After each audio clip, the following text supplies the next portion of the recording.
A long time ago, Napoleon and his army decided that they wanted to take over this large town, small city.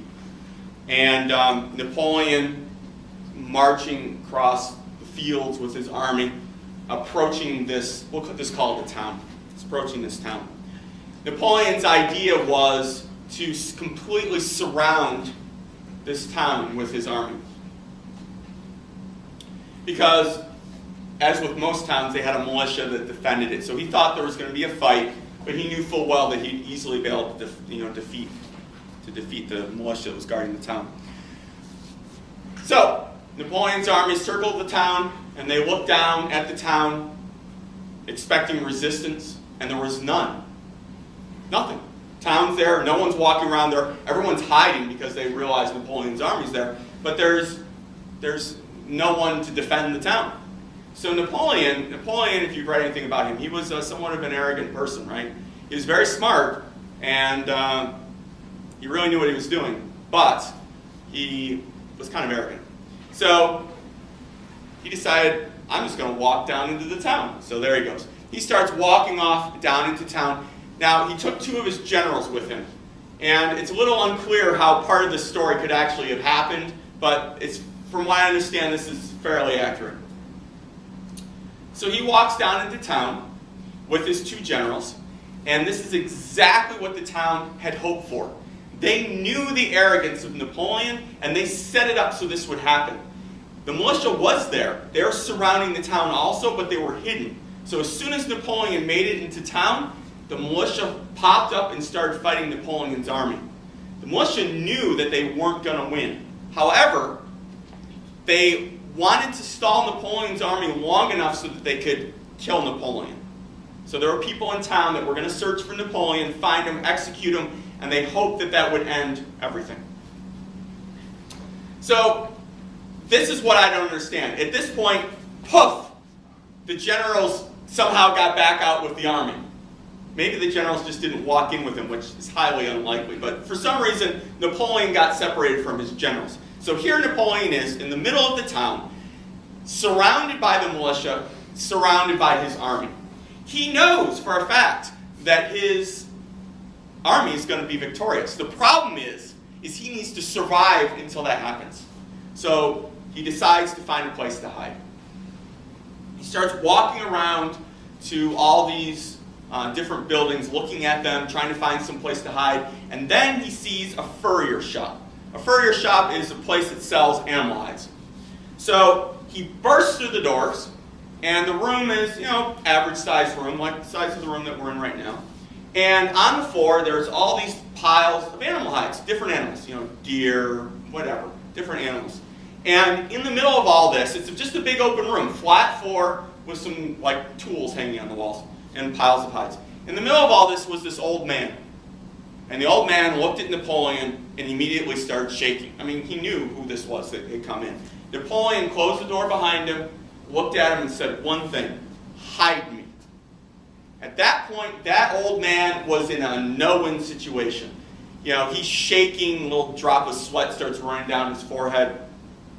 Because in his mind, only 2 things could happen.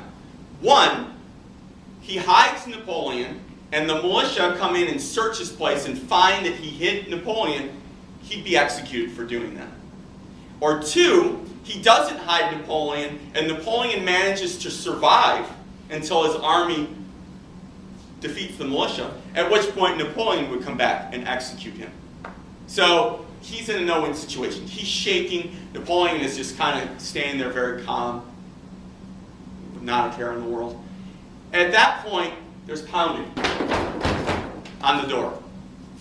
And it's the militia searching for Napoleon, because they know he's in the town.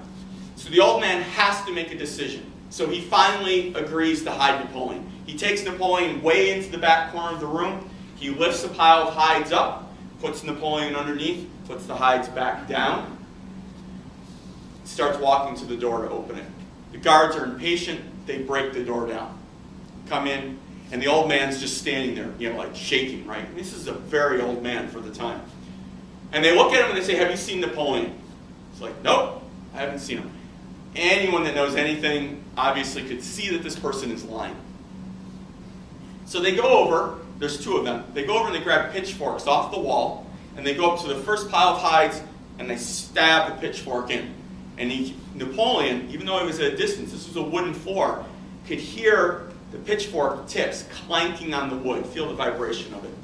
They'd do that a few times, they'd walk to the next pile, walk to the next pile, and keep doing it over and over again. Finally, they are one pile away from Napoleon.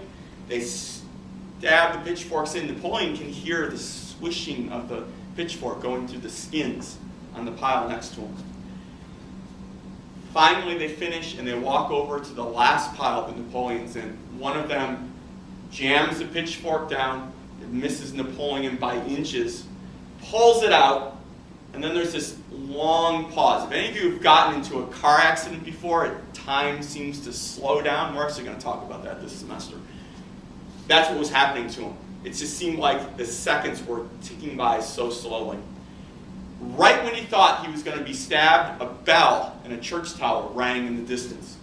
That was the signal to Napoleon, to the militia, that they were basically, the militia in town, that they were basically losing and to come join the fight. So the guys threw the pitchforks down, they run out, they join the fight. Within a very short period of time, Napoleon's army defeated them. Napoleon gets up from underneath the hides, just brushing himself off like nothing happened. And the old man is, standing there shaking, right? And just two things are going to happen roughly at the same time. Napoleon's generals. If you lose your general, that's kind of a bad thing, right? So the generals are like, if you lose your emperor, the generals are like panicked because they lost their emperor. So they burst into the building. At exactly the same time, the old man says to Napoleon, "How can you be so calm? You were this close to dying. What was that like? And yet you're standing there and nothing is happening." Just kind of babbling.